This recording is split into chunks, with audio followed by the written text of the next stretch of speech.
Central St. Martin's graduate Kiko Kostadinov is definitely one of fashion's brightest stars in recent memory. His sort of reimagination of contemporary workwear, as well as his risky use of shape and form, and his rigorous industry experience from a relatively young age, are just a few of the things that make him so great at what he does. So today's video is just going to be a quick intro and analysis of Kiko Kostadinov's young career. I hope you guys all enjoy.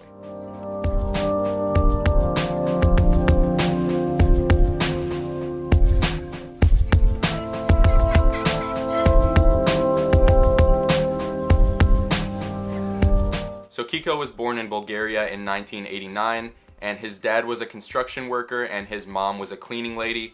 Both of those careers are sort of something that he would draw inspiration from later in his own career. He was only really exposed to art and fashion when his uncle from London would send him over clothes in Bulgaria, and he's actually quoted saying, "The only thing I liked was clothes, always. My uncle used to live here and send us clothes in Bulgaria."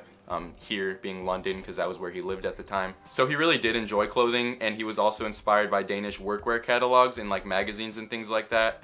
But fashion really wasn't super accessible to him as a kid. And after spending most of his childhood growing up in Bulgaria, he eventually moved to London when he was 16 years old. So in terms of Kiko's career, before he even started dabbling into fashion, he got an IT degree actually, which is pretty funny. And at first he signed up for a course at the London College of Fashion before realizing that he really wanted to go to Central St. Martin's. He did end up getting rejected from CSM, so he decided to go intern for some various designers and brands. He started an internship when he was 18 with Ater Throop.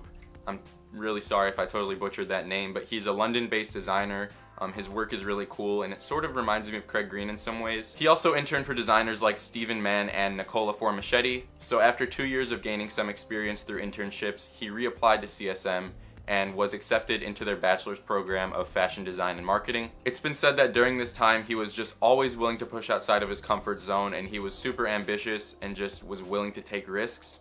Which is something that's really valuable in fashion, and I feel like it gets lost sometimes, but I feel like that's what also makes Kiko so successful right now. So after getting his BA in fashion design and marketing, he attempted to transfer over to the master's degree program, which is probably one of, if not the most prestigious fashion degree you can get in the world, and he was rejected again, but once again he reapplied and was eventually accepted. And as a student at CSM, he already had 2 collaborations with Stussy under his belt, both of which sold out at Dover Street Market and Machine A respectively.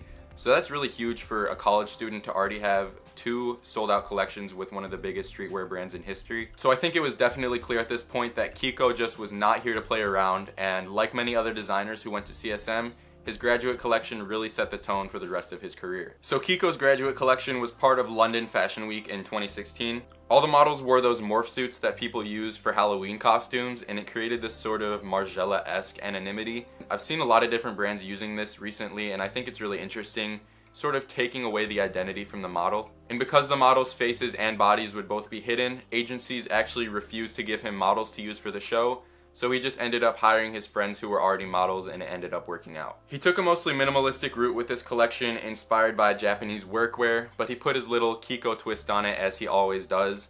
He focused a lot on patterns, which is something that he'll also do a lot throughout his career, and for each of the different 10 looks he actually used a different pair of pants. Each model wore these Hoka running shoes, which really contrasted the white, pale blue, and sort of navy blue color palette. My favorite look was the long sleeve fishnet looking shirt with these like hanging strings at the cuffs. I just thought that was a really interesting take on fishnets, and I actually think they were hand woven. And from this collection he won the New Gen Men's Award, which highlights up and coming designers. I believe Craig Green also got this award, and it just really shines the spotlight on new designers and basically thrusts them into the industry. And it gave him a much bigger platform for his first show out of college, which came in June of 2016. And for this collection, Kiko called it his clean uniform, which was basically the Kiko take on different kinds of uniforms. He used lots of utility fabrics and a mainly monochromatic color palette, and he drew inspiration from his mom's career as a cleaning lady, with those hats and scarves that are very reminiscent of that. And once again he used those same Hoka running sneakers. Later that same year, in November of 2016, Kiko was brought on to Mackintosh to spearhead a brand new project called Mackintosh 1. If you're not super familiar with Mackintosh, which before researching this video I definitely wasn't, it's one of the oldest and most classic brands in British fashion. They've existed for over 200 years, and they mostly specialize in like rainwear and waterproof design.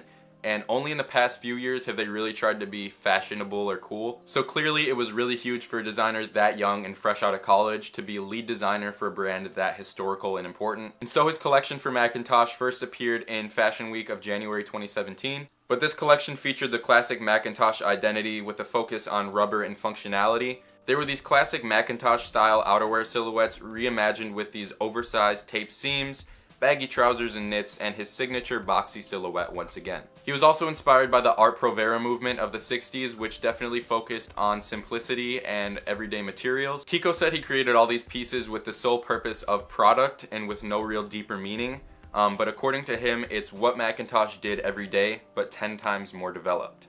So you pretty much get that from the visual sense of the collection as well. And after the Mackintosh collection, Kiko's 2017 ventures continued with him designing different installations at Dover Street Market stores. So the early stages of Kiko's career just moved so fast, and within a year of him graduating, he already had so much under his belt. But Kiko's real big break and what shot him into the spotlight was his collaboration with Asics. The collab debuted in his Spring-Summer 2018 collection titled Funny How Secrets Travel.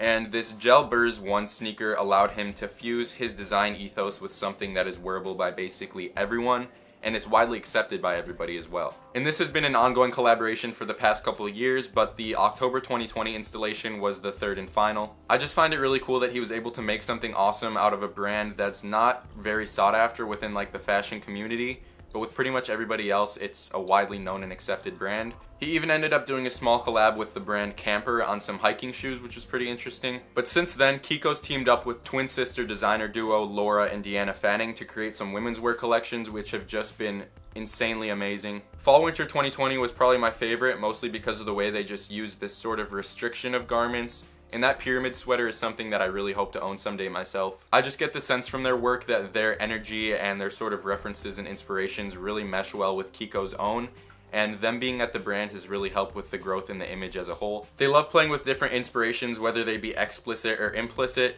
anything from different dimensions to movies that they love. While I'm on the topic of inspirations though, Kiko draws references from a wide range of different things and really never tries to box himself into one specific genre or side of fashion, which really allows him to make something amazing every collection.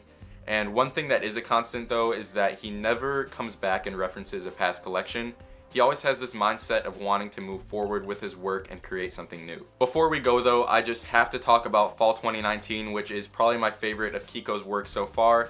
And he referenced two horror movies, The Ring and Midnight Lace. The models had this long hair that covered their faces and was sort of tied around in the front, which was a very clear reference to the iconic character in The Ring. But the overall fit and silhouette of many of the looks are vaguely similar to both films. For example, the coat that's worn by the main character of Midnight Lace definitely appears throughout the collection. Some other inspirations that Kiko's drawn from include his parents' careers, as I already mentioned. He even had a whole collection based around the derby and horse racing, which was really cool. Things like books, Japanese workwear, movies, you name it. If it exists, Kiko's probably drawn reference from it. Overall, Kiko's career is definitely just getting started, and whether it's his creative references, his functional collaborations, or his just overall modern spirit when it comes to workwear, he's definitely one of the forerunners of this sort of new generation of fashion design. So that is pretty much going to do it for my designer profile of Kiko Kostadinov. I truly hope you guys enjoyed and that you learned something. If you did, maybe consider leaving a thumbs up and subscribing down below, and also follow my Instagram at JacksonCray. Anyways, I love you all. I hope you have a good day, and I'll see you in the next one.